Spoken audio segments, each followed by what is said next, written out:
I'd like to welcome you all. My name is Lindsay Elton.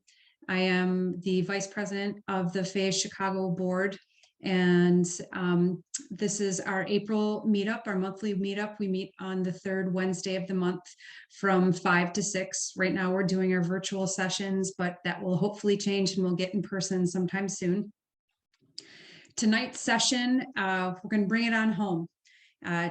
Bring it on home to home performance efficiency in Illinois, that is.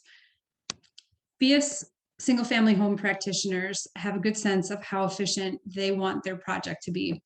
However, what is the typical Illinois home like at the moment? Tonight, you'll hear detailed research analysis from data gathered on over 5,000 ResNet rated homes in the state. The data will range, the data from the ratings were broken down to show the distribution of insulation R values, blower door testing results, and mechanical equipment efficiencies. And so we'll talk about how these homes stack up against the code. How do they stack up against a PHIUS home? The aim of this presentation is to begin the process of charting a path from where we are to where we want to go. And where we want to go is 100% PHIUS. So this evening will be led by our esteemed colleague and presenter, Isaac. And Isaac, I've already forgotten the pronunciation of your last name, so I will let you handle that and give a little intro of yourself. But he is one of the key certification staff members at PHIUS National. And prior to joining PHIUS, Isaac worked as a policy manager focusing on promoting the development, adoption, and implementation of the latest building energy codes and appliance efficiency standards. Isaac has a bachelor's degree in engineering mechanics from the Columbia University School of Engineering and Applied Science and a master's in public policy from UCLA. He's also a pretty cool guy. So Isaac, I will let you take it from here. And I think that you can just share your screen like you did last time.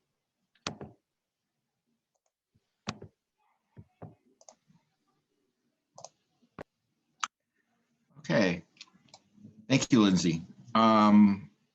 Yes, my name is Isaac Elnecave. I work at PHIUS, and I just want to first establish kind of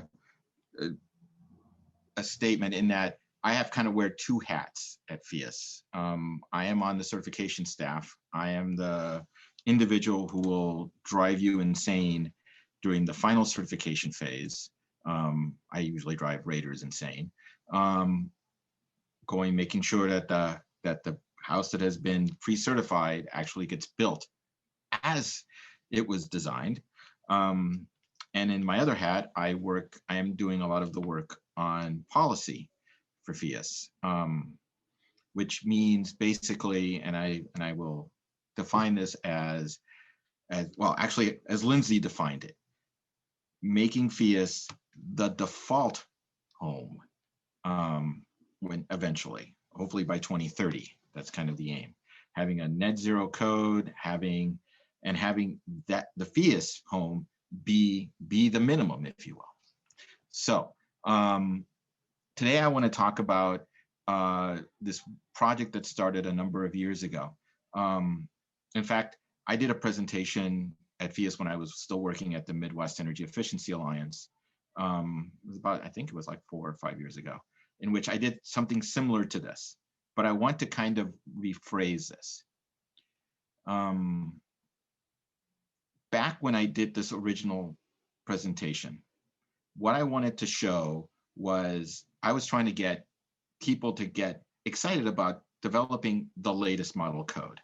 And what I wanted to show was, hey, the way that we're building now is actually as good or better than what we're trying to adopt. So there is no big deal with trying to improve the code. And then also 5 years ago, I went to the Better Buildings Conference and I gave kind of a presentation along with a couple of other fellows. And they asked me, what do you see in the future? And so I said, because I just say these things sometimes, I said, I feel that it is perfectly reasonable to expect that by 2030, we will have a net zero code. Now, 5 years ago, the reaction of the crowd to that statement kind of broke into two parts.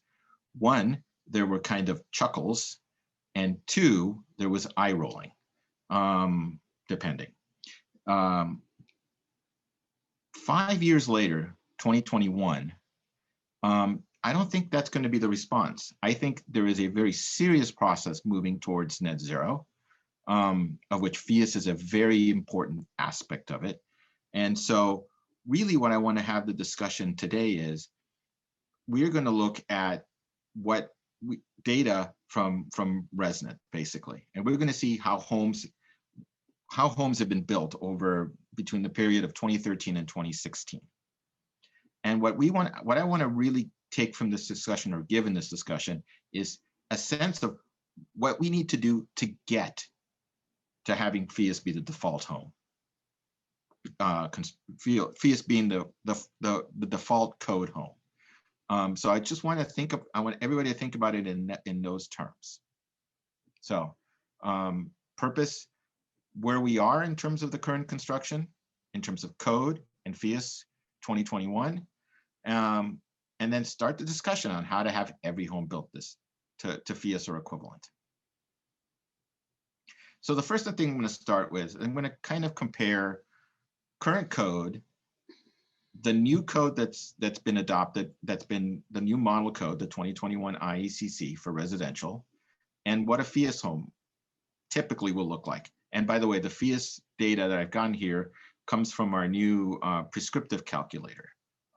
Put in the area of your home, put in the location, and you get what, a kind of a very quick sense of what the requirements for PHIUS would be. So I want to kind of think. So I'll be coming back to this slide, but what I want to point out is a couple of things. Number one, on things like ceiling insulation, the code is actually beginning to approach PHIUS. Currently it's 49, but this new code is R60, and a PHIUS home would be R71 in this region. The same thing applies for things such as slab insulation and basement wall insulation. Where the differences start happening is, of course, in the wall insulation, where there's still quite a gap between what a code home would be and a PHIUS home would be, and windows and air sealing. So keep this in mind. I'll be coming back to this slide pretty regularly. The other thing I want to kind of highlight is that in the current code, if you want to go through what's called the ERI, the Energy Ratings Index, which is basically a HERS rating to meet code, right now the current code says 61. The new code will put you down to 55 to meet code, and PHIUS is at 35. So there's still ways to go. But anyways, where are we? So let me go to the next slide. By the way, I'm not used to running my own slides. I usually have somebody else. So I might actually say to myself, time to move to the next slide. So what I got, and this comes from a project that we in fact started a number of years ago, is ResNet, right? Takes detailed data on new homes. A rater will come in and will figure out the R values of the walls, ceilings, of the foundation. It will do a blower door test. They'll do a duct blaster test if necessary. They'll look at the windows, and they get all this data. And then they submit it to ResNet.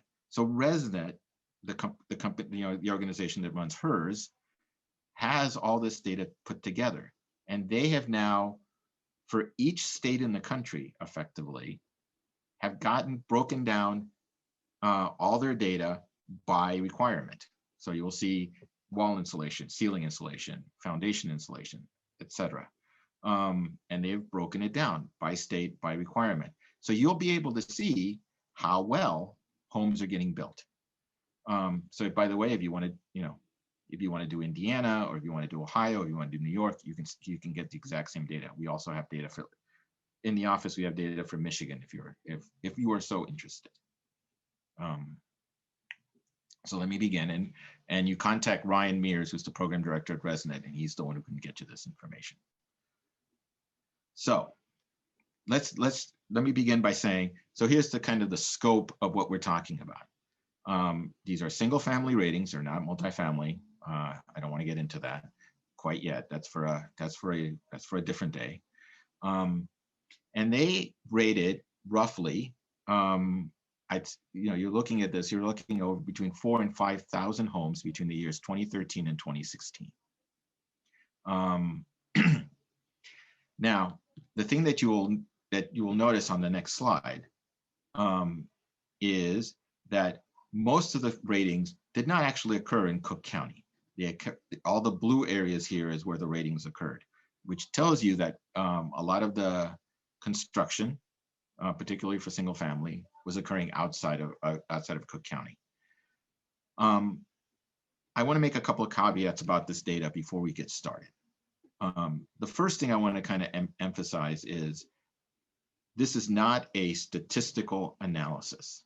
So you can't make broad generalizations about what this data is telling you.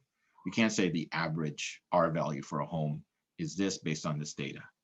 However, on the other side of that, very rarely are you going to get data from so many homes. So now you're starting to get a fairly good sense of where the standard tends to fall. By the time you get to 5,000 homes, you've kind of seen that where those insulation values are going to be heading.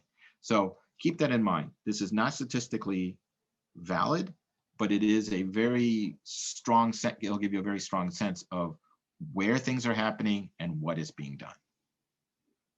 So again, as I mentioned, this is a kind of a distribution of where the ratings are occurring. And here are the top 20 cities of where the number of ratings are occurring. You can see that it's generally in the Chicagoland area, and you can see the first thing that you'll notice is that the rated homes are really pretty good. The average home, for the most part, is getting a HERS rating in the mid-50s. So the first thing you can tell, and I'll go back to this slide over here, is that we're more or less in the vast majority of cases, the average home is already close to meeting the 2021 IECC. This is an important point, and I cannot emphasize this point enough. We're going to be told when we start getting into the adoption of the 2021 IECC, the process, which is starting very soon.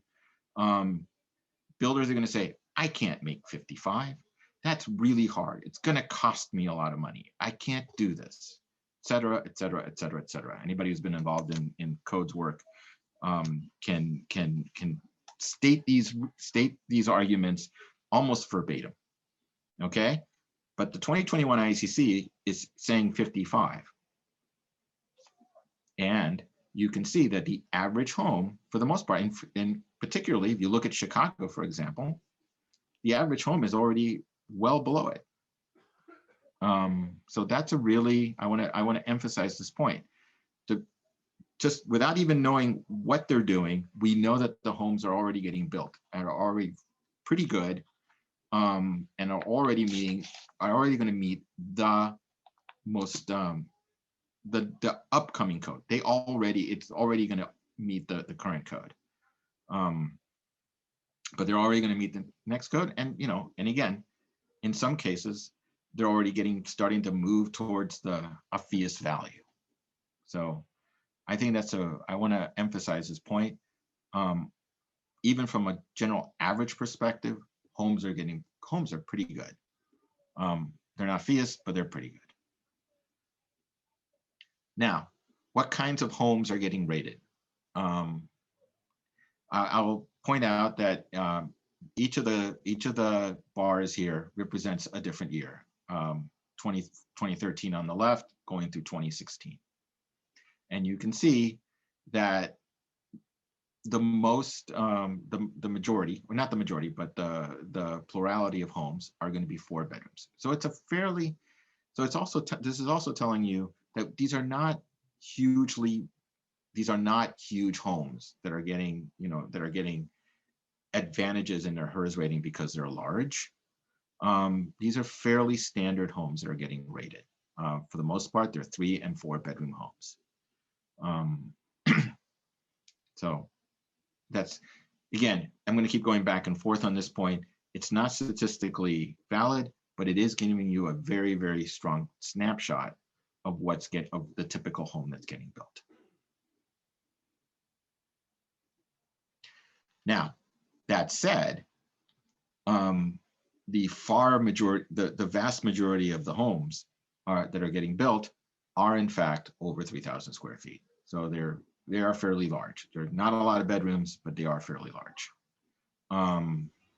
Apparently, we don't build homes anything less than 3,000 square feet. Okay. Foundation types. This is important. One of the reasons this is important because this shows that many of the PHIUS homes that I certify generally are slabs. There's a lot of them that are slabs. There are some that are obviously conditioned basement. But as you can see, the vast majority of homes getting built are conditioned basements. And as we think about where we want to go with construction and how homes are getting built, this is one of those things. Is there advantages to conditioned basements? Do we talk about, are there issues with cost? Are there issues with energy use when you have a slab versus a conditioned basement?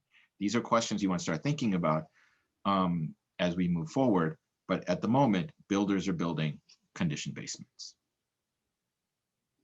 So let me get to actual R values.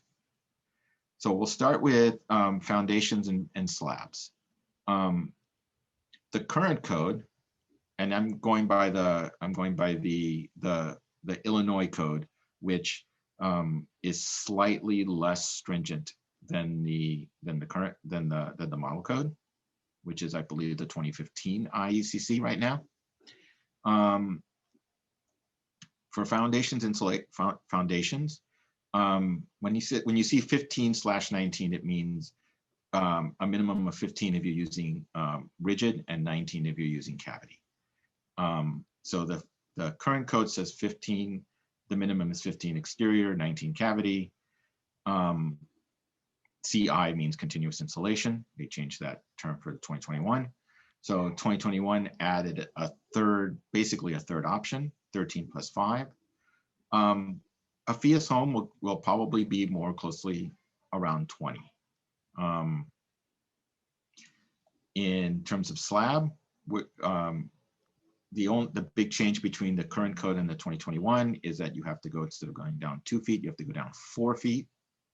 But again, a PHIUS slab insulation requirement would be twice that. So we're still a little bit of a ways away. So if you're looking at rigid insulation, what are people doing? In terms of rigid insulation, when they're putting rigid insulation in basements, foundations, the vast majority are putting over 10, which is what you would expect. And I think one of the big takeaways to come out from here is that in certain cases, builders are very clearly building to code, except in a couple of very large exceptions. But for the most part, they're building to code. And you can see that that's how they're doing it. They're building greater than R10, excuse me, for rigid. And they are mostly built, and for the most part, it's rigid what they're using. And that's a really, that tells you, that's a really good sign that I think some building science is finally, creeping into the general construction population, right? They are not there. You'll see that 0 is the foundation bat insulation is the overwhelming number. And that is really important, right? We would prefer rigid over bat, and that's what's happening.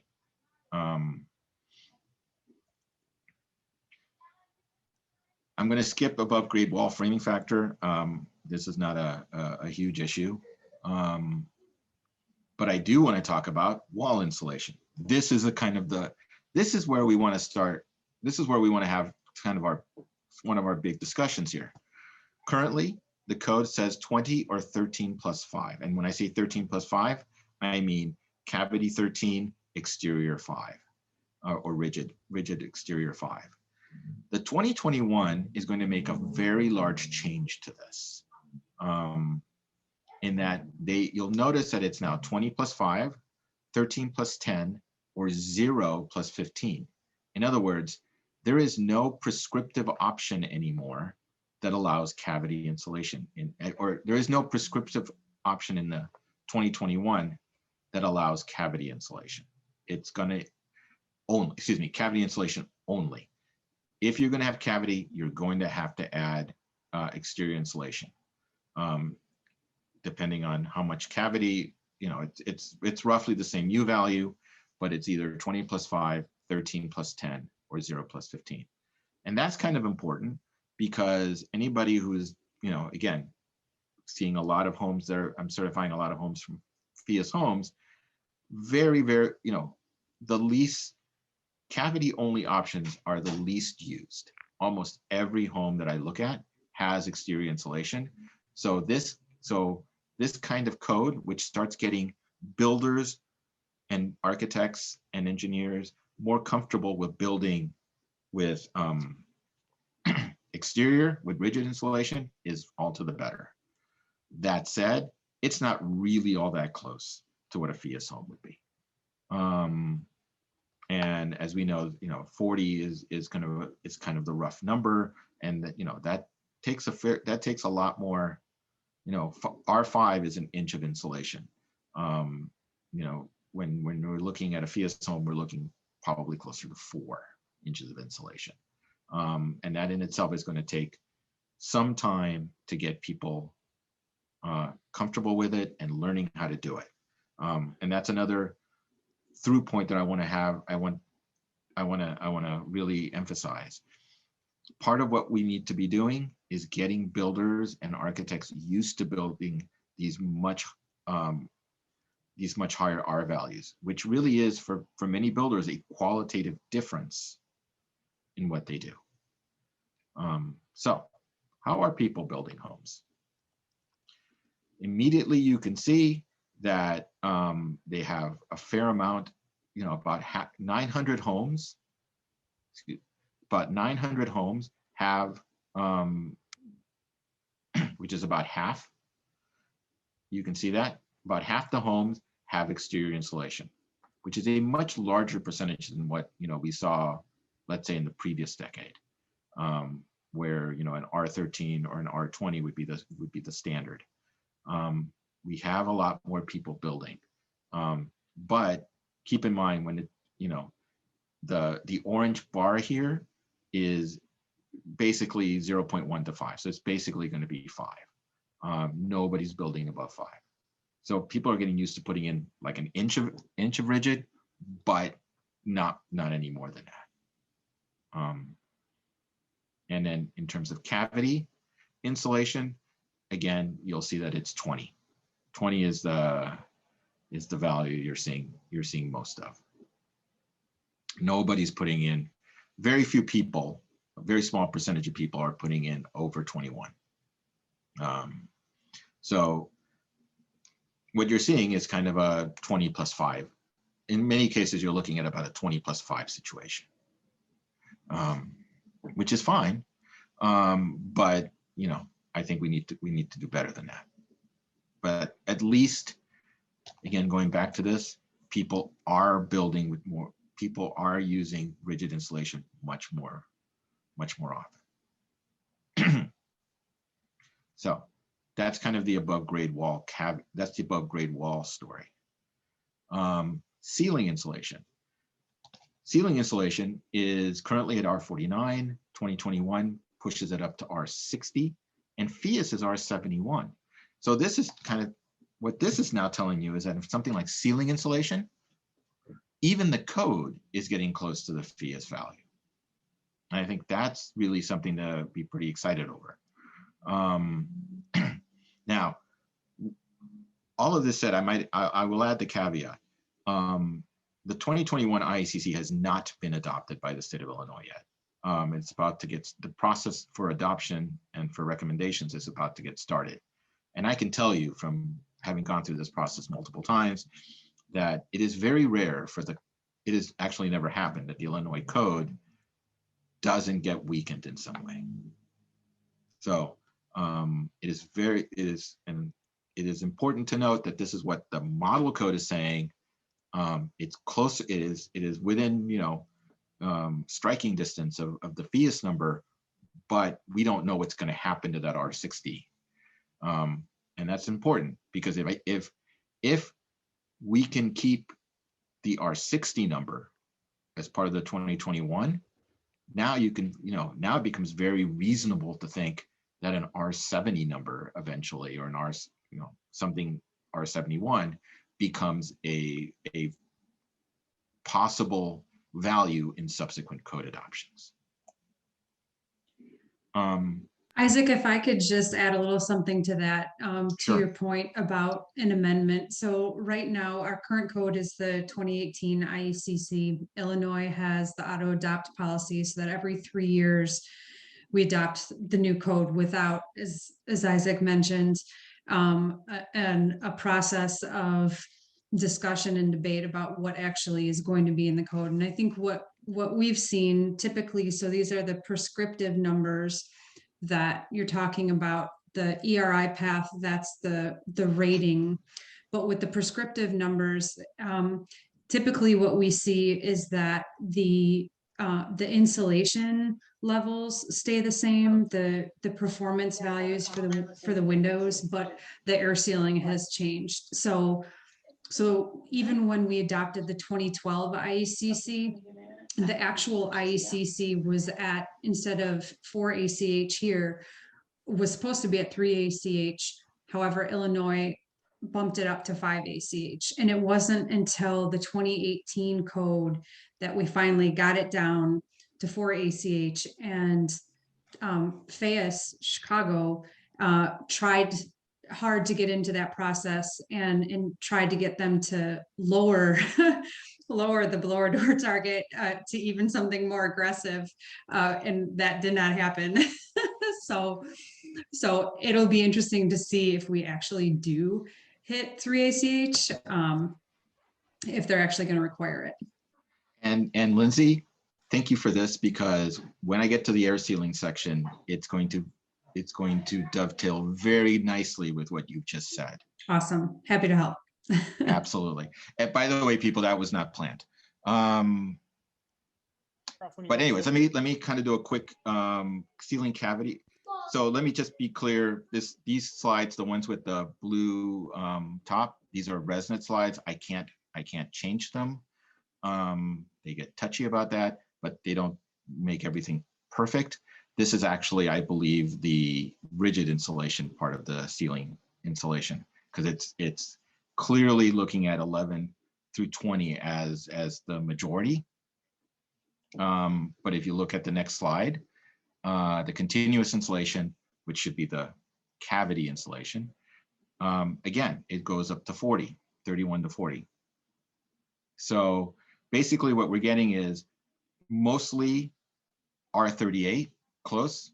Probably that's what the number is looking like, plus a little bit of rigid. Again, this is a good sign that we're getting some rigid insulations in the ceiling / roof.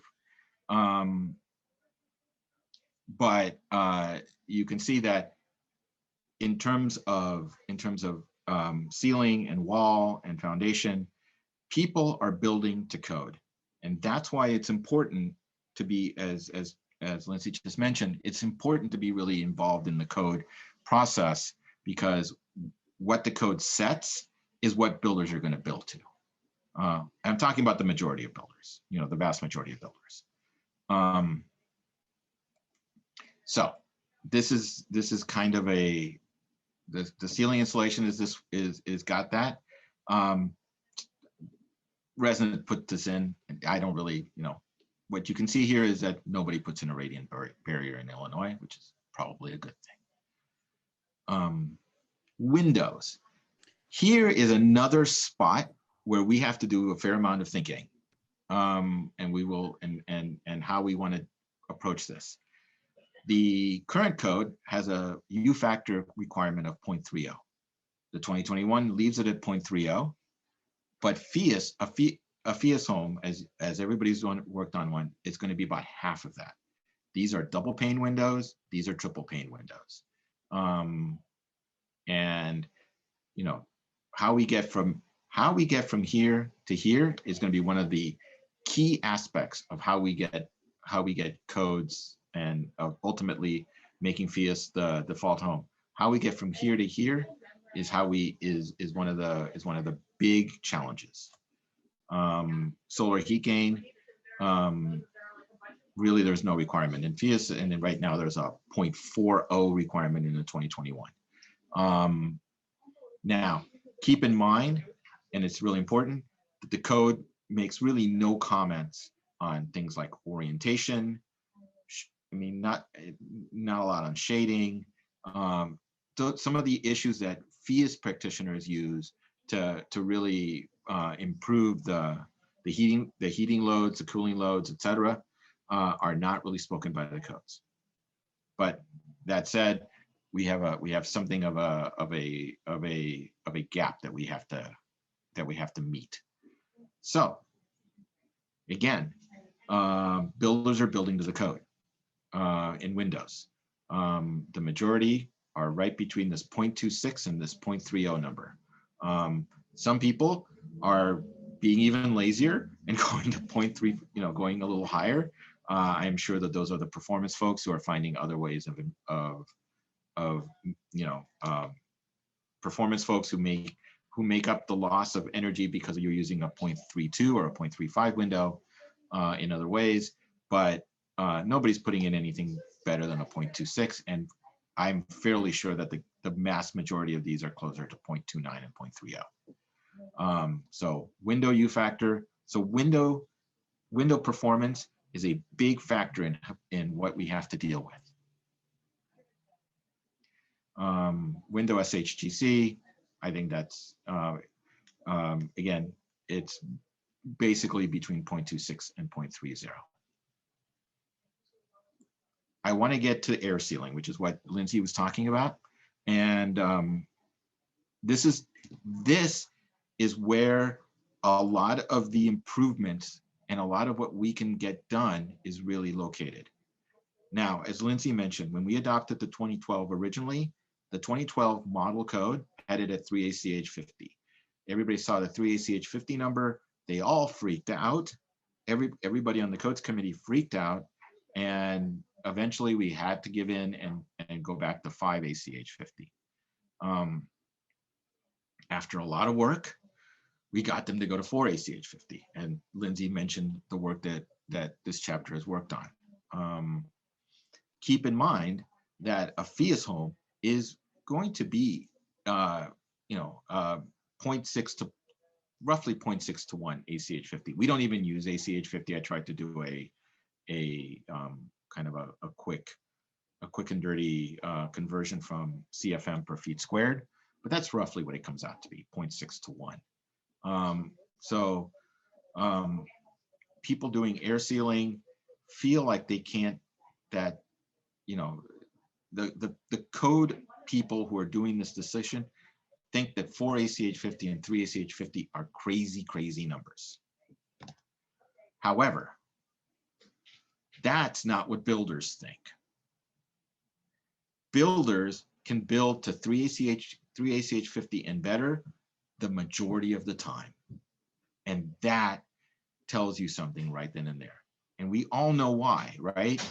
When you have insulation values, you're going to build to the code because you're going to buy the R20 insulation. That's what it comes in. and so you're gonna put it in. Some of the crazy people are going to put in R23. There's a few of those, but for the most part, you're just going to buy the insulation you need and put it in. You can't do that with air sealing, right? You can just do good workmanship with air sealing. That's the key point. Once you teach people how to do air sealing, and once they get used to how to do air sealing, they can do air sealing really well. And they can't, in the end, you can't fully control how well you do it, which is kind of an ironic point. So most of the people are going to go better than 3ACH50. And in fact, you can see that still even a non-trivial number, almost probably 300 of these in 2016, and that was 5 years ago, right? 5 years ago, probably about a sixth of the homes got under 2. And the majority of the homes were under 3. So everybody's going to tell you that, oh my gosh, 4ACH50, that looks so hard. That's so much work. It's $5,000 extra. I've heard that number, by the way, to do this. And it isn't. They do this as a matter of course. And as we move in so I'm going to, this is what I mean by dovetailing this into Lindsay's statement. We should be going into the code hearings and saying, hey, 3ACH, you're at 4ACH50, the model code says 3ACH50, heck, you can go to 2. And people can do it. There is no cost to doing it. People are already doing it. And I think that's and this data, and this is why I think this data is important, because this data is the one that's telling you that I can look at 5,000 homes and the majority are under 3, and many of them are going to be under 2. So if there's any takeaway you take from this, note that getting under code numbers for air leakage is a standard thing that happens. Because among other things, they can't plan for it. They can only just do a good job. And if they do a good job, you're going well below. Ventilation types. I wanna focus on the one that says the ventilation type, because that's the other part. We are constantly asking for balanced at PHIUS. Nobody else is. That's a big educational aspect of what we need to be doing. Exhaust only is the overwhelming it's the overwhelming type. Using an air cycler kind of uses it a little bit, but I'm not a big, I probably shouldn't be saying, giving editorial opinions, I'm not a big fan of air cycler. We need to be focusing on balanced insulation, balanced ventilation. There are already a couple of state codes that require balanced ventilation. I believe, I know Minnesota does. I believe Vermont does as well. And that's something we should be bringing up. We shouldn't just let them get, we should just not, just working on exhaust only fans should not be good enough anymore. See how much time I have. All right, I'm gonna move quickly now. Duct leakage testing. In the cases where there's duct leakage, we need to require duct testing in all cases. And I'm going to tell you why. There have been studies that were done by the DOE that stated, that looked at what happened in what the duct leakage was in ducts that were tested and ducts that were not. Ducts that were tested were always well done because the people who were sealing the ducts knew they were going to be tested. If they knew they weren't going to be tested, they frankly were crummy. Testing ducts is an important aspect of getting well sealed. Once you require the testing, the actual leakage rates will drop. And you'll see that because people don't want to, because people don't want to go through all the process of putting it out in conditioned space, there is a fair amount, almost more than half, that are almost complete are only at most half in conditioned space. We need to get ducts in fully in conditioned space and tested at a much higher rate. High efficacy lighting, I'm going to go quickly. Basically, this is the one success story we have. As you can see, for the most part, everybody's putting in high efficacy lights. This one's kind of done. On the other hand, SEER ratings for air conditioners. Again, the federal efficiency standard is a SEER 13, and that's what people are putting in. So again, important in moving the code and moving efficiency standards, because that's what people are doing. And getting people to do heat pumps, well, to be honest, for the vast majority of builders, that seems to be crazy talk. So that's another thing that we have to be working on. On the other side, I think it's excellent that we've solved the furnace issue, but from a PHIUS perspective, we are moving away from furnaces. So furnaces are now much more efficient, but we really are looking less and less at fossil fuels and much more towards things like heat pumps and electrification. Water heater types.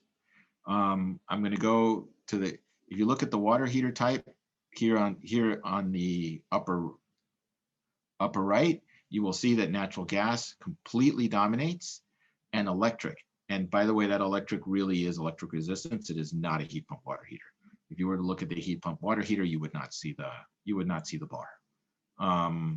So that's another place where we really have to work, work really, really hard.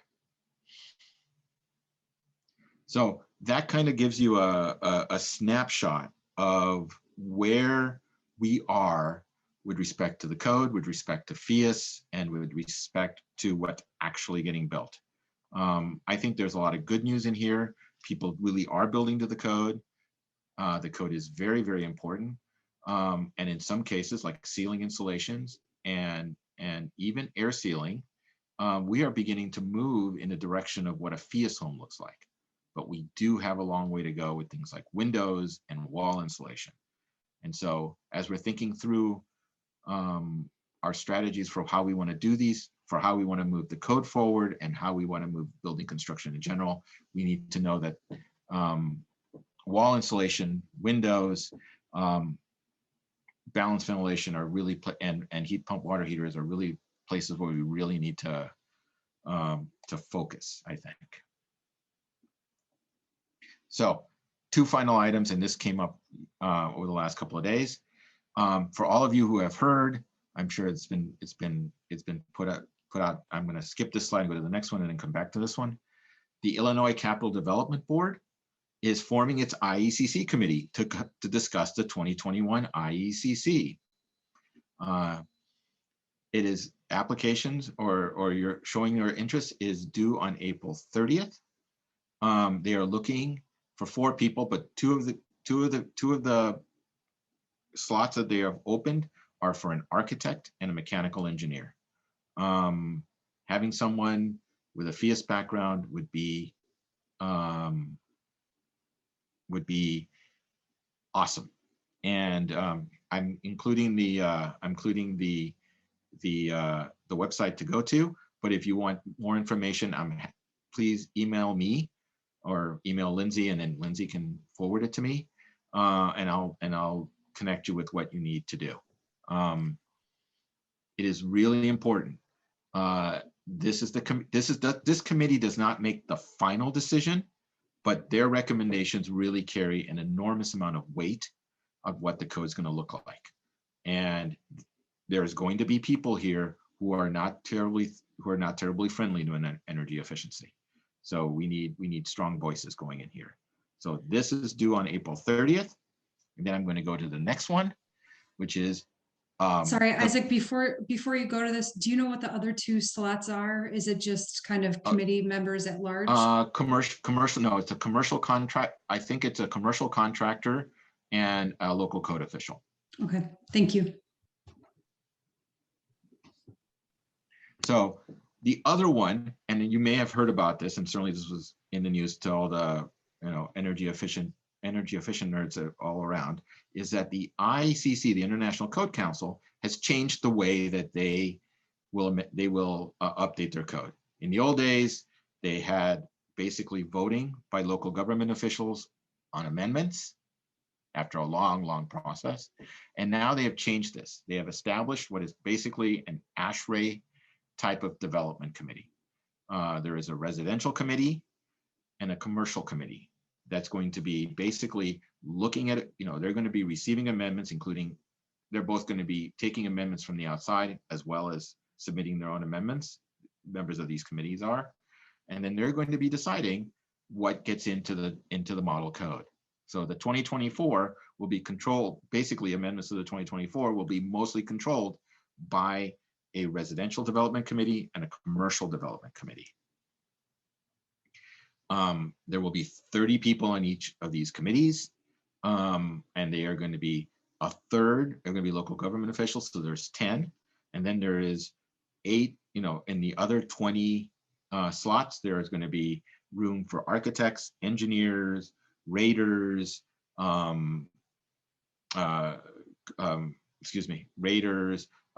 contractors, but also environmental advocates, including people, very importantly, including people with an environmental justice focus. So there's going to be 30 people who are going to be on this committee. And they're going to be making the decisions as to what goes into the model code. You're not going to get, if you're not really in the weeds on this, you're not going to see what's going to be coming out of the code. I'll tell you right now. The ASHRAE process is, unless you're very closely following it, you don't see it. People who have been working on the IECC over the years know that it used to be a very transparent process. This is not going to be transparent. So it is very important to get, again, people who are strong voices for energy efficiency. They are taking applications. It is due on Friday, and I'm sorry because I only found out about this a couple of days ago. But I want to take. It's not a particularly onerous application process. I have the website here, but it is, my feeling is that we need to get as many people with a PHIUS background in this committee. They're going to get a lot of people, but we need at least one or a couple who are going to be strong voices for energy efficiency. I've sent this out, by the way, to all of the Alliance chapters around the country, but since I'm here and I get to harangue everybody, I'm putting it out there. If you want more information, email me. I'll give you my email on the next slide. But this is where the code will be. This is in these committees where the code will be amended, and unless you are really looking closely, you're not going to see it. And I can tell you that they are aiming. Home builders are aiming for a couple of the amendments, including the wall amendments that I showed you earlier. So if we want to get to a net zero code by 2030, we need to get ourselves, we need to go forward and not backwards. And with that, here's my email. It's very simple, elnecave@phius.org. And if you're interested, give me an email. I will get you the information as quickly as possible. Happy to take questions. Awesome. Thank you so much, Isaac. I do have one follow-up. Our recording will be available on the PHIUS. The video recording will be available. Will the slides, Isaac, if we email you or if someone emails you, are these slides available for public use? Okay, absolutely. Wonderful. All right, so if you'd like a personal copy, please reach out to Isaac. So we did have a couple of questions, and Isaac, thank you so much for your insight and detail with this. This is a critical topic, and especially as we talk about how, like you said, how are we going to get to net zero? how are we going to make that leap when contractors or the buildings that are code are so far from what these targets are? Like the trades folks have to be able, to have the support and resources and kind of the know-how, and we need to make it not be such a high leap or a far leap.